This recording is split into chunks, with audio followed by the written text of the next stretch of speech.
Bonsoir. Dans l'actualité ce soir, installation des conseillers communaux après quelques bisbilles. Le ministre de l'administration du territoire décide de ce soir à cette opération. Dans une déclaration rendue publique ce mardi, le général Bourema Condé donne les raisons de cette décision. À Bali, cette année, nous se tient actuellement les assemblées annuelles du Fonds monétaire de la Banque mondiale. La délégation guinéenne a rencontré le vice-président de la Banque mondiale. La coopération entre la Guinée et ses institutions était au menu de la rencontre. Enfin, dans notre rubrique en sous-centre, aujourd'hui, nous irons en province pour faire un gros plan sur ce qui reste de la conserverie de Mamou. Ce patrimoine se meurt à petit feu. Cette unité industrielle était spécialisée dans la transformation des produits locaux. Voilà pour le sommaire. Encore une fois, bonsoir à toutes et à tous. Bienvenue dans cette édition. Le chef de l'État, professeur Alpha Condé, a accordé ce mardi un entretien à nos confrères de la presse nationale. Au cœur des débats, les questions d'intérêt national. Nous vous proposons un extrait de cet entretien exclusif.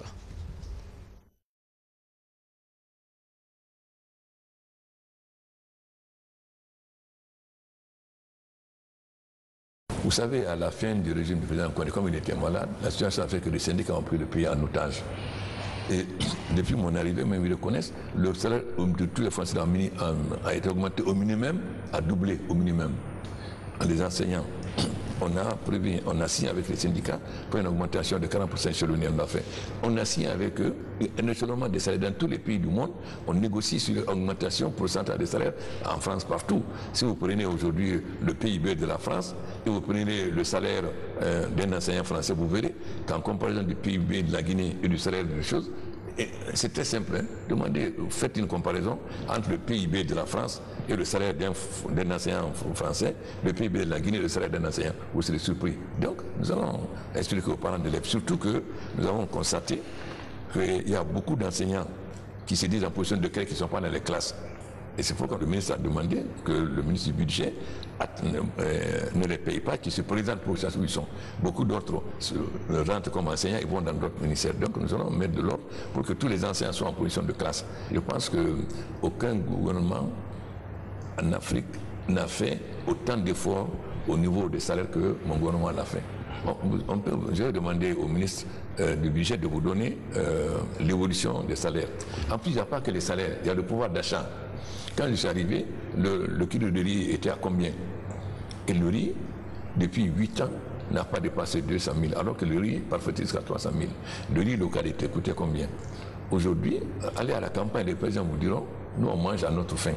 Bon, ensuite, il y a les infrastructures, il y a l'électricité. Avant, une femme était obligée d'aller tous les jours au marché. Aujourd'hui, avec l'électricité, elle va une fois au marché ou 2 fois au maximum. Donc, le pouvoir d'achat, ce n'est pas seulement le salaire indiciaire, c'est aussi la capacité d'avoir accès à d'autres. La santé, je veux dire, à ces ans, elle est gratuite, beaucoup d'autres, etc. La santé, l'éducation, tout ça, ça fait partie du pouvoir d'achat. C'est combien vous pouvez acheter, combien de sacs de riz vous pouvez acheter, combien d'enfants vous pouvez avoir à l'école avec votre salaire. C'est ça que le pouvoir d'achat. Et vous n'avez qu'à voir aujourd'hui quel est le niveau du pouvoir d'achat. Évidemment, on ne peut pas du jour au lendemain sortir tout le monde de la pauvreté. Nous sommes... regardez dans les autres pays, quand on parle de chômage jeune, où est le pays où on parle de chômage jeune aujourd'hui en Afrique, même dans les pays développés? Regardez en France aujourd'hui, tout le problème de la banlieue parisienne, etc., le chômage. Quel est le principal problème en France aujourd'hui? C'est le chômage. Et si vous voyez aujourd'hui la révolution française, quand vous regardez le chômage, ce qui vient en numéro 1, c'est la lutte contre le chômage. Pourtant, la France, c'est un grand pays développé. C'est la même chose pour les autres pays européens. Donc, c'est de la mauvaise foi de penser qu'on peut sortir tout le monde de la pauvreté en même temps. Donc, nous n'accepterons pas des revendications fantaisistes. Vous suivrez l'intégralité de cet entretien juste après cette édition d'information. Éducation, en plus bref et en images, nous vous l'annoncions depuis hier. La reprise des cours est effective. Les élèves commencent à regagner les salles de classe. Le ministre de l'Éducation nationale rassure les parents d'élèves sur les dispositifs sécuritaires. Maurice Sangaré invite les parents d'élèves à accompagner cette opération. Dans la région de Kankan, les élèves ont massivement répondu présents dans les salles de classe. Ils mesurent à sa juste valeur la portée de la formation. Notre reporter basé dans la région, Elhadji Fodibangali Fofana, a sillonné certaines écoles. Voici son constat.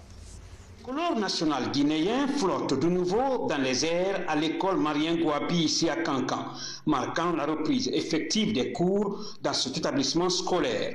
Massivement, élèves, professeurs et encadreurs sont présents. Dans certaines classes, les professeurs programmés donnent des cours, notamment les cours de français en 7e et mathématiques en 12e terminale. Ici à Kankan, cette école qui porte le nom d'un des grands leaders africains, le Congolais Marien Gouabi, est connue pour la discipline et la rigueur qui y règnent dans la formation des élèves. Les cours ont effectivement repris au lycée Marien Gouabi. La gestion de Marien Gouabi, c'est de la rigueur dans toute responsabilité. Nous avons sensibilisé nos enseignants, nous les avons informés. Et même ceux-là qui n'avaient pas cours étaient présents aujourd'hui, massivement. Nous avons sensibilisé aussi les élèves dès le premier jour, le 3. Et effectivement, ils ont répondu, ils ont compris d'abord les messages et aujourd'hui, ils ont bien répondu à l'appel. Non loin de là, cette autre école franco-arabe où élèves et enseignants sont présents dans les classes.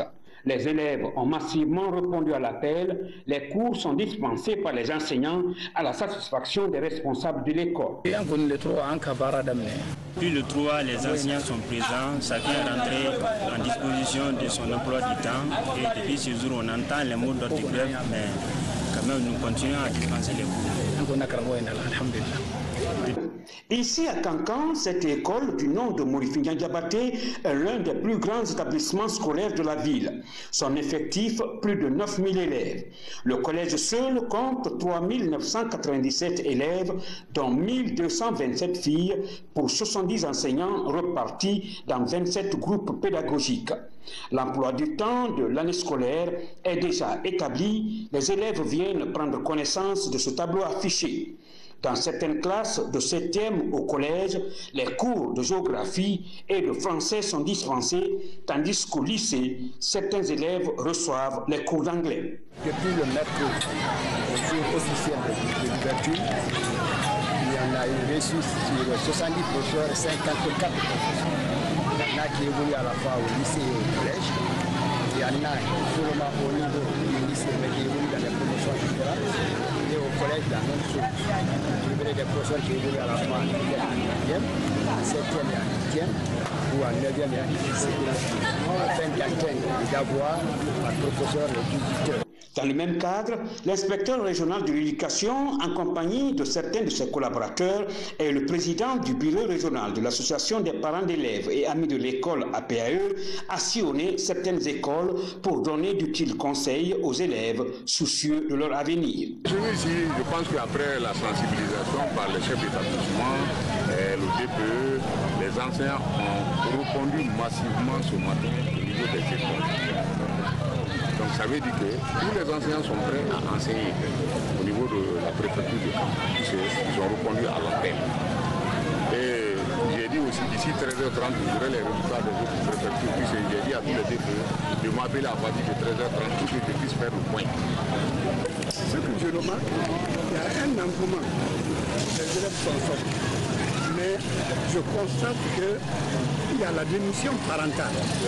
Les parents doivent pousser les enfants à venir à l'école. En venant, l'élève s'habille en élève, se dresser en élève.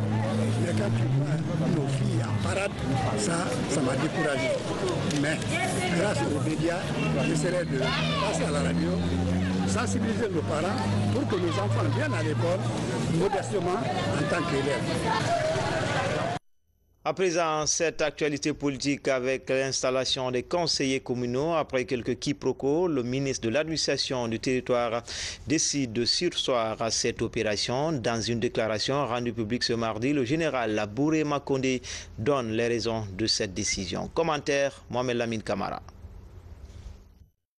Depuis le 5 octobre dernier, l'installation des conseillers communaux devrait rentrer en vigueur sur toute l'étendue du territoire national. Mais une décision est annoncée de surseoir à toute installation due à plusieurs facteurs. Sur la question, le ministre de l'administration du territoire et de la décentralisation donne des précisions. Mon département a pris l'arrêté 1165 qui fixait à partir, je dis bien à partir du 5 octobre, la mise en place des conseils élus. La mise en place des conseils élus, chose que nous avons mise à exécution en mettant en direction pour les 4 coins de la Guinée, dans le but de couvrir les 342 communes rurales et urbaines, des missions centrales qui viendraient pour la supervision de cette opération dans nos différentes communes. Ce travail donc est fait. Nous avons envoyé les agents de mise en place sur le terrain. Mais comme vous le savez, la Guinée, c'est un vaste territoire, c'est vrai. La couverture par la jonction routière ne peut pas être aussi aisée que l'on le croit, malgré notre bonne volonté, un. Et deuxièmement, les accords qui sont passés entre les acteurs politiques, s'ils achoppent encore à quelques petites incompréhensions sur le terrain, réglons-les avant de renouer avec une seconde crise sociopolitique qui n'a plus son sens dès l'instant que nous pouvons, par la négociation sur le terrain, résoudre des problèmes. Encore une fois, ce n'est pas aux coordinateurs qui sont venus, ce n'est pas aux missions d'installation des élus de régler ces problèmes, c'est des négociations sur le terrain maintenant, acteurs, pour faire valoir complètement les accords qui ont été avalisés par les uns et par les autres. Donc, les acteurs sont sur le terrain, les acteurs politiques. Il y a des négociations intra-parties et des négociations interparties. Intra-parties, nous avons eu des informations selon lesquelles certains élus qui devaient être mis en place sont morts entre-temps. Il faut trouver la formule de remplacement à partir des rangs desquels ils sont partis. À propos, nous avons été interpellés et par l'UFDG et par d'autres formations politiques. Il faut en tenir compte pour que, là où on n'a plus besoin de tirailler inutilement, qu'on n'aille pas à ce tiraillement. Alors, nous avons été informés pratiquement seulement à l'arrivée des missions d'élection sur le terrain, qu'entre-temps, certains élus ont rendu là, sont morts entre-temps. Et donc, il faut que l'on trouve la solution du remplacement et que cela réponde aux normes légales. Face aux rumeurs qui affectent la cohésion sociale, Général Bourima Condé exhorte les médias et les acteurs sociopolitiques à plus de responsabilités. Il n'y a donc aucun péril en la demeure. Il faut que cela soit clair pour nous tous et qu'on ne donne pas de place à la diversion par rapport à ce sujet. La diversion, ce n'est pas elle qui va mettre les élus en place. Les fausses informations non plus, ce ne sont pas elles qui vont le faire. Certains médias vont jusqu'à donner des dates. En la matière, vous n'avez aucune date. C'est parti pour la mise en place des élus. Suivez le terrain et je crois que c'est la meilleure information. Pour ceux qui ont des ombres sur tel ou tel aspect, référez-vous au ministère de l'administration du territoire et de la décentralisation qui est le meilleur répondant et qui est le plus à donner la précision, n'est-ce pas, qui sied à chaque cas posé. La Guinée s'est engagée résolument dans la démocratie. La responsabilité des uns et des autres est nécessaire pour la consolidation de cette démocratie. L'intégralité de cet élément, c'est juste après ce journal. Le RPG Arc-en-Ciel et le RDIG de Jean-Marc Teliano s'entendent pour la mise en place des exécutifs communaux à travers le pays. Cet engagement a été matérialisé par la signature d'un accord. Le point avec Robert Siditono. Par cet accord qui vient d'être paraphé, le RPG Arc-en-Ciel, parti majoritaire, et le RDIG de Jean-Marc Teliano tournent définitivement la page de leur désaccord et s'engagent de se soutenir mutuellement pour la mise en place des bureaux exécutifs communaux. Nous nous sommes retrouvés mutuellement par endroit. C'est ça la vie politique, avoir l'esprit de partage. Si j'ai quitté l'opposition républicaine, c'est parce que on est en politique, c'est pour défendre d'abord le parti et en particulier, en général, l'intérêt national. Donc, on n'est pas en politique pour accompagner. Et quand on est en politique, on doit avoir l'esprit d'ouverture, promouvoir son programme de société et au profit du peuple de Guinée. Les dispositions de l'article 1 de l'accord précisent que le RDIC soutienne les candidats du RPG Arc-en-Ciel au poste de maire dans la commune de Matuto, la commune rurale de Mania et dans les préfectures de Kissidougou et Guékédou. Nous avons décidé ensemble, négocié ensemble un accord de désistement mutuel dans l'établissement des exécutifs dans certaines communes urbaines et rurales. C'est l'aboutissement de cette négociation cet après-midi que nous venons de signer avec joie et je félicite Monsieur le Président du RDIC en lui assurant que, comme il vient de le déclarer lui-même, au-delà de ces accords pour les élections communales, nous allons sceller d'autres accords plus importants. Le RPG Arc-en-Ciel et le RDIC conviennent d'agir avec concession mutuelle dans le cadre de la désignation des présidents des commissions de travail et des présidents des conseils des quartiers et des districts à travers le pays. En dehors du continent, le 16e forum pour le dialogue des civilisations s'est déroulé récemment sur l'île de Rhodes en Grèce avec pour thème central dialogue, paix, sécurité et développement. C'est le chef de gouvernement qui a représenté notre pays lors de ce forum. Nous vous invitons à suivre un extrait du discours de Dr Ibrahima Kassori Fofana.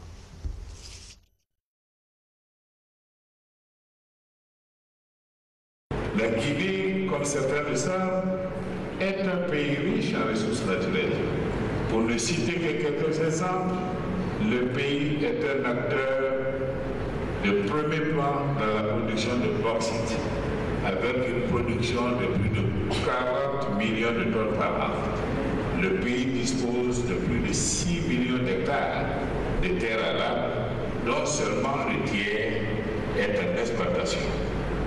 La plus importante réserve de fer non encore exploitée au monde, le Simandou, se trouve à Guinée.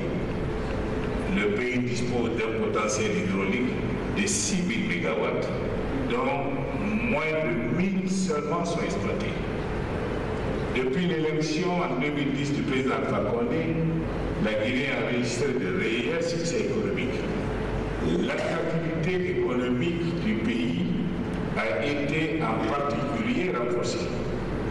Nous avons ainsi pu, en septembre 2017, signer un partenariat stratégique avec la Chine qui a permis à la Guinée une ligne de crédit de 21 milliards de dollars. Aussi, en novembre dernier à Paris, à l'issue du groupe consultatif, les partenaires techniques et financiers de la Guinée se sont engagés à l'accompagner dans le financement de son plan national de développement économique et social à hauteur de 20 milliards de dollars d'ici 2021. L'un des plus grands défis de l'Afrique aujourd'hui est de prêter à la problématique de l'inclusion économique une attention particulière. Les populations africaines, jeunes et connectées, sont devenues plus exigeantes. Car l'Afrique a changé, les Africains ont aussi changé.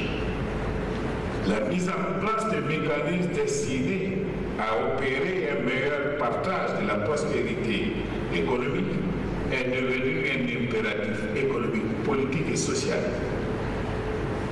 Nous, gouvernants africains, avons conscience que la condition principale d'un développement harmonieux du continent réside aujourd'hui dans la réduction de la pauvreté à travers la mise en place de mécanismes solides de partage de la croissance.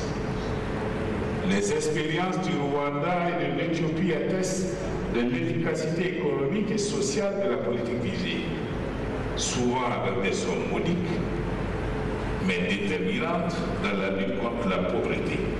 Le Rwanda, par exemple, a réduit de 12 points en 2006 et 2011 le taux de pauvreté, passant ainsi de 57% à 45% de la population. À Bali, c'est en Indonésie, se tient actuellement les assemblées annuelles du FMI et de la Banque mondiale. La délégation guinéenne a rencontré le vice-président de la Banque mondiale. La coopération entre la Guinée et ses institutions de Bretton Woods était au menu de la rencontre. Mohamed II Camara, Mamadi Gassama. Bali, une des îles situées dans la péninsule indonésienne. C'est ici que se tiennent les assemblées annuelles du Fonds monétaire international et de la Banque mondiale pour l'année 2018. La rencontre mobilise plus de 3000 délégués venus des différents pays. La Guinée y prend part activement, en témoigne cette rencontre d'échange avec le vice-président de la région Afrique de la Banque mondiale. Les assemblées annuelles, c'est pour un peu faire le point de la coopération entre le groupe de la banque et le pays. Et cela, c'est à l'instar de tous les autres pays. C'est une opportunité que nous saisissons pour pouvoir justement faire le point avec l'équipe de la banque qui est responsable des activités du groupe en Guinée.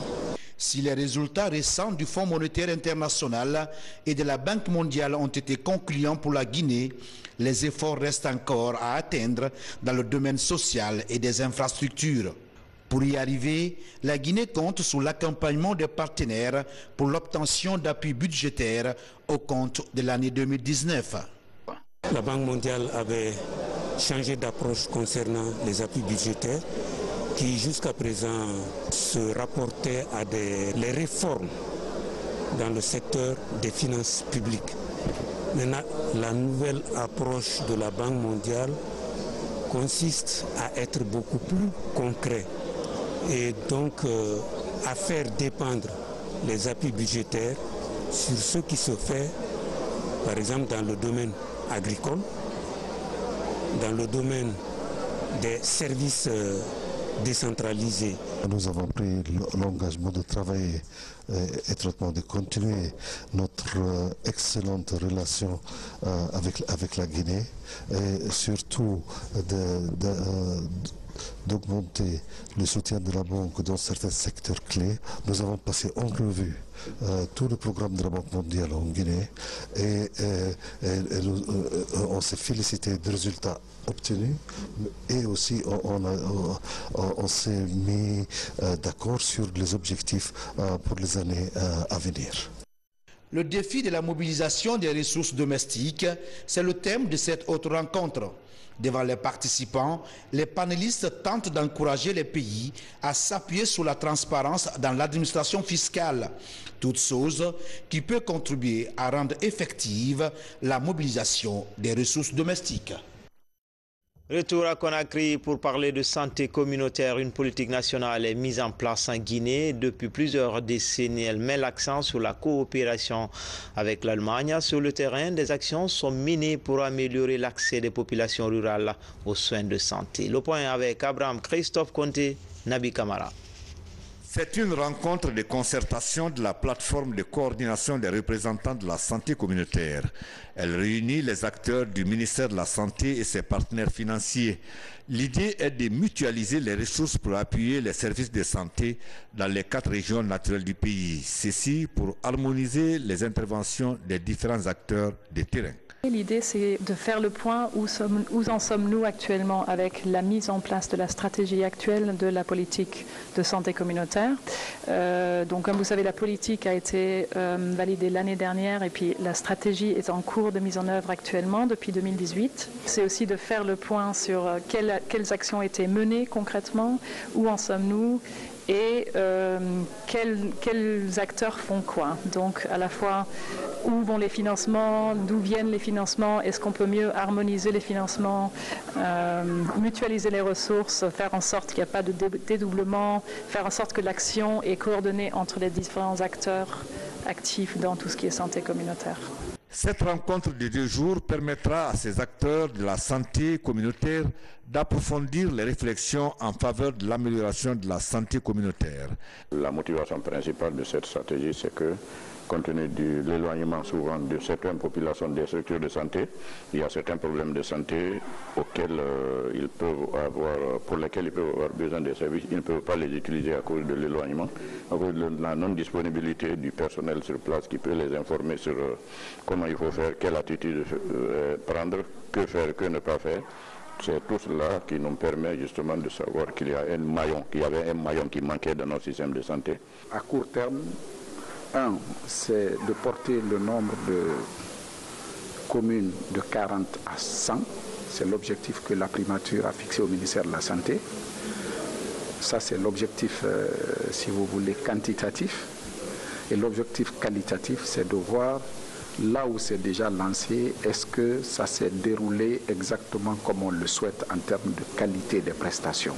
Dans ce combat pour l'amélioration de la santé communautaire, l'État bénéficie de l'accompagnement de la coopération allemande GIZ. Cette rencontre marque un nouveau départ dans la qualification des soins à la base. Les conclusions de ces concertations serviront de guide pour les professionnels de la santé communautaire.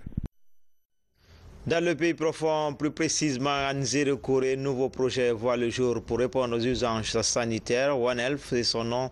Il vient répondre aux déficits liés à la prise en charge sanitaire dans les contrées à haut risque en Guinée. Mohamed Salioupaï, Moussa Bangoura.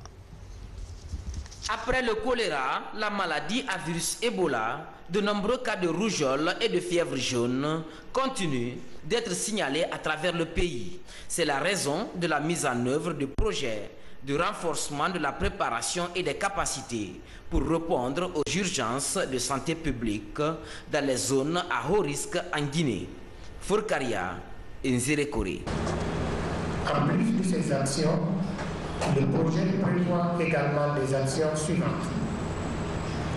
Pour le renforcement des capacités des communautés à haut risque à détecter, signaler et répondre aux événements de santé publique grâce à la mise en place d'un système d'alerte précoce. Le renforcement de la collaboration et de la préparation au niveau régional, préfectoral dans les zones à haut risque. Ce forum a permis aux participants de s'approprier des objectifs et des résultats à atteindre. Le but est de mettre en place une plateforme Une seule santé à Nzérékouré. L'atelier a pour objet d'armer davantage les agents concernés dans cette riposte ou dans cette prévention. Et l'atelier a aussi pour objet d'aider les populations des deux préfectures à ne pas attraper de maladies épidémiques comme nous avons connu dans le temps passé. Ce projet cible plus de 1500 personnes pour une période de 18 mois. Il vise à renforcer les capacités des services de santé à la riposte aux urgences sanitaires dans la préfecture de Nzérékouré. À présent, l'actualité nationale sous forme de télégramme, un condensé signé Hadia Toubari.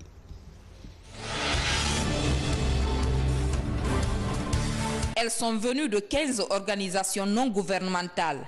Toutes s'engagent à faire un geste simple mais significatif. Il s'agit du don volontaire des poches de sang pour sauver des vies, une assistance humanitaire initiée par la Fondation Solidarité Féminine qui a permis au Centre national de transfusion sanguine de récolter une trentaine de poches. Il y a beaucoup de malades dans nos structures qui ont besoin de sang et parfois on est confronté à des crises de sang. C'est ce qui nous a motivés aujourd'hui à venir faire ce don. Réhabilité en 2011, environ 2500 gardes forestiers sont actuellement déployés sur le terrain pour la protection des ressources naturelles. Cependant, leur connaissance des textes juridiques et législatifs et réglementaires comme le code forestier et celui de la faune, par exemple, reste faible. Un handicap que le département en charge des écosystèmes tente de surmonter. À l'Abbé, des acteurs environnementaux venus de plusieurs préfectures de la Moyenne-Guinée prennent connaissance des nouveaux textes et conventions liées à la protection de l'environnement. pour faciliter donc la synergie d'action sur le terrain entre nous, conservateurs de la nature, et les autres acteurs, pour que le travail puisse être effectué dans de bonnes conditions.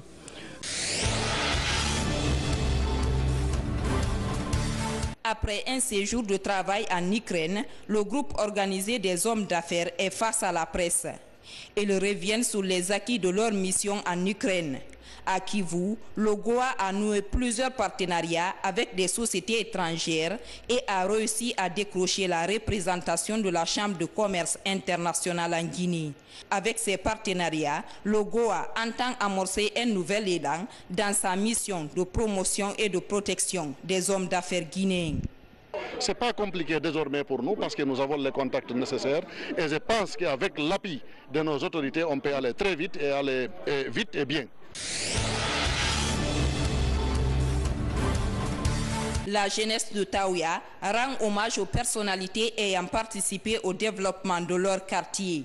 Une cérémonie de remise des satisfecit est organisée. La présidente du CES, Rabiatou Sera Diallo, ancienne présidente de la transition, et le professeur Alpha Condé sont les récipiendaires. Le ministre de la Communication a représenté le chef de l'État à cette cérémonie de remise. Depuis 2015, ce mouvement a choisi la Guinée. Donc nous avons pris l'initiative ici de décerner des satisfecit à toutes personnes qui ont eu le courage, qui ont eu l'amour de ce quartier, qui ont fait le bien pour ce quartier, pour le développement de ce quartier. À Sigiri, les retrouvailles sont souvent l'objet de manifestations traditionnelles. Elles se perpétuent et s'amplifient à travers les actes de tous les fils et filles qui se réclament du manding médiéval. Voilà le but de ce soumou qui rappelle ces familles à la paix et à la concorde entre les populations. L'occasion est opportune pour, du haut de cette tribune, lancer un appel pressant au cadre de Sigiri afin qu'il veuille bien jeter un regard un peu plus bienveillant en direction de la jeunesse et des actions que nous décidons d'engager en commun dans le strict intérêt de Sigiri. Venus des 4 régions naturelles du pays, ces fidèles musulmans se sont réunis ici à Manéa pour procéder à la lecture du Saint-Coran. La démarche vise non seulement à implorer la grâce divine pour que la paix règne en Guinée, mais également consolider le tissu social entre les fils du pays. Une initiative encouragée et soutenue par les sages de cette localité. Le message, c'est l'union. Le message, c'est la fraternité. Le message, c'est la concorde. Le message, c'est la convivialité. Pour que les différentes familles s'organisent. On a vu beaucoup de familles qui ont eu des réunions, qui se sont appelées par-ci, par-là, pour avoir une réunion et essayer de dégager des pistes d'action. Et ça rentre dans le cadre même de l'unité nationale. Et puis cette semaine culturelle, artistique et sportive de la ville de Dinguiraye, initiée par l'ONG Dinguiraye Action. Ces journées visent à promouvoir l'unité d'action de la cité des Larges Oumar Tall, mais aussi impulser son développement via les valeurs traditionnelles. Les grands enjeux de cet événement avec Habib Thiam. Nous sommes à Fouga, la porte d'entrée de Dinguiraye en direction de Conakry. Dans ce coin du village résiste Colomba. Creusé sous les ordres d'El Hadj Oumar Tall, cet ensemble de 3 puits est l'un des premiers actes posés par le cheikh pour l'édification de la ville sainte. El Hadj Oumar Tall, c'est quand il est venu à Diegunko dans la sous-préfecture de Kalinko, préfecture de Dinguiraye, là où il a passé 2 ans. Et de là-bas, il s'est dirigé à Dinguiraye. Et quand il est venu à Dinguiraye, il n'est pas directement allé là où la mosquée a été construite actuellement. Donc il a campé dans ce village de Fouga pendant 3 mois. Nous sommes sur un boal, donc le problème d'eau est difficile. Et donc la population souffrait et c'est ainsi qu'il s'est déplacé avec ses talibés. Ils sont venus ensemble, ils ont recherché la partie là. Il a retrouvé le lieu et c'est avec sa canne qu'il a mis ses 3 puits. Donc quand il a mis sa canne, il y a un peu de l'eau qui est sortie. Il en a mis encore un 2e trou et un 3e trou. Donc petit à petit, l'eau a jailli, jusqu'à ce que c'est devenu des puits. C'est à partir des eaux de ce puits, de ces 3 puits, que la mosquée de Dinguiraye Labou a été malaxée.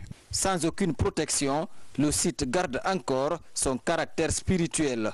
Mais attention, une autorisation est nécessaire pour y accéder. Chaque visiteur peut ainsi saisir l'occasion pour formuler ses vœux. Loin de Colomba et à proximité de la grande mosquée se dressent cette fois-ci les dernières traces de la muraille d'El Hadj Oumar Tall. Ce tata a été construit dans les années 1848-1849. C'était une cour de protection de l'Hadj Oumar Tall et sa population. La famille ou la population de Dinguiraye a décidé pour ne pas que ce puits disparaisse. Donc ils ont mis cette toiture, mais ce n'est pas suffisant. Comme tous les autres sites touristiques hérités de son empire islamique, la Tata d'El Hadj Oumar Tall continue de marquer les visiteurs. Mais face à l'usure du temps, sa résistance faiblit d'année en année. Dans notre rubrique 40-60, aujourd'hui, nous irons en province pour faire un gros plan sur ce qui reste de la conserverie de Mamou. Ce patrimoine se meurt à petit feu, créé en 1960 grâce à la coopération soviétique. Cette unité industrielle était spécialisée dans la transformation des produits locaux destinés à la commercialisation et à la consommation. Mais de nos jours, la conserverie de Mamou emporte avec elle toutes ces installations. C'est le reportage grand format de cette édition. Il est signé de notre correspondant régional, Mamadou Paté-Baldé.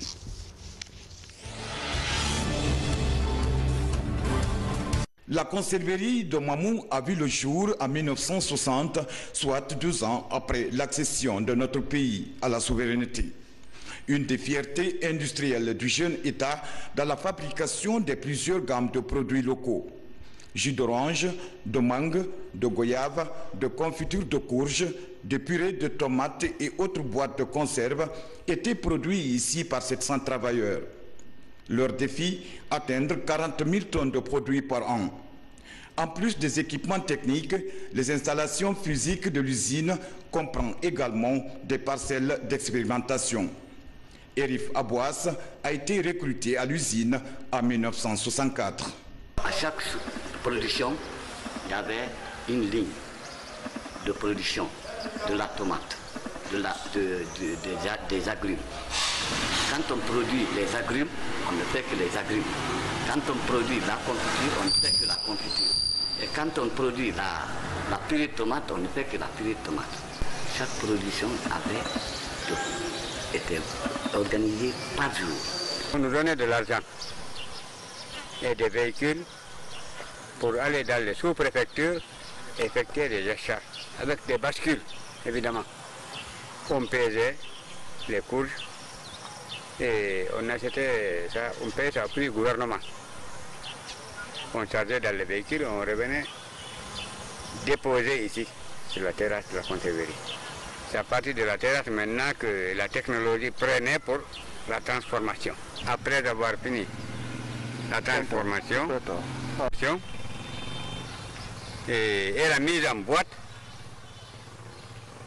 les boîtes maintenant sont transportées directement au magasin de stockage de la conserverie.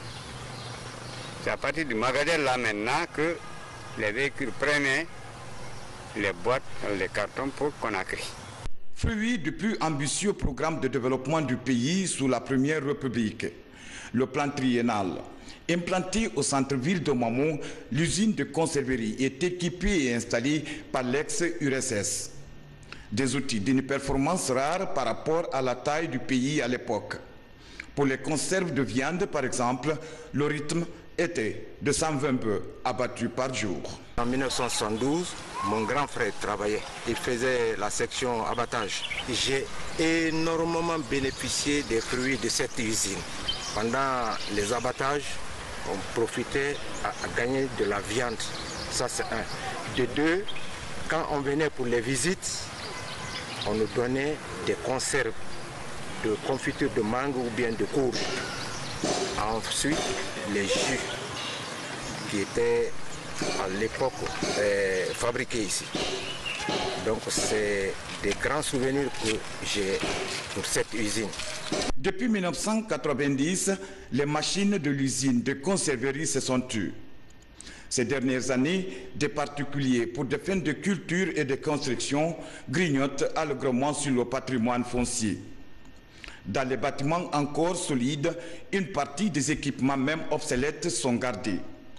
L'abattoir, les chaînes de technologie et les laboratoires frigorifiques rappellent aux visiteurs un glorieux passé interrompu sans raison sérieuse.